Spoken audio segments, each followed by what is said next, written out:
বাবা। কি রে? আগের বারে কিন্তু আমার কাজ হয়নি, এবারে কিন্তু আমাকে কোটিপতি করতেই হবে। কোটিপতি তুই হবি রে, তোর কপালে লেখাই আছে, কিন্তু কি 10 বলো? বছর তা ওয়েট কি করতে কি হবে। উপায় আছে? একটা উপায় আছে, তুই রাতারাতি কোটিপতি হয়ে যাবি। কি বলো? তুই 10-20 হাজার টাকা লটারি কেটে নে। 10-20 হাজার টাকা? আমার কাছে তো 10-20 হাজার টাকা নেই, আর সে লটারিও কোনো গ্যারান্টি নেই। ঠিক বলেছিস, अबे साले কোনো গ্যারান্টি নেই। তা তুই এক কাজ কর, তোর জমি জায়গা সব বিক্রি করে দে, রাতারাতি কোটিপতি হয়ে যাবি। আমার তো কোনো জমি জায়গা নেই বাবা, তাহলে কি করবো? ও নুনু, তুমি কোটিপতি হয়ে যা, পালা, কোটিপতি হবি না, বাবা পালা। বাবা বাবা বাবা, তুমি কোটিপতি করে দাও গো বাবা, জামাতা বাবা, শীর্ষ বাবা, নিয়ে করে দাও। মাথা নষ্ট হয়ে যায়। তা তুই একটা কাজ কর, কি কাজ? কি কাজ?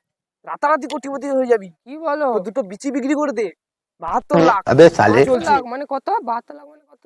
1,44,00,000। কি বাবা, प्रभु শালা हे 72 हरि राम লাখ, कृष्ण রাতারাতি जगन्नाथ কোটিপতি। प्रेमानंदी ये क्या हुआ। শালা গাল মেরে দিল রে, শালা গাল মারি দিল রে, শালা লোকের উপকার করতে নেই রে।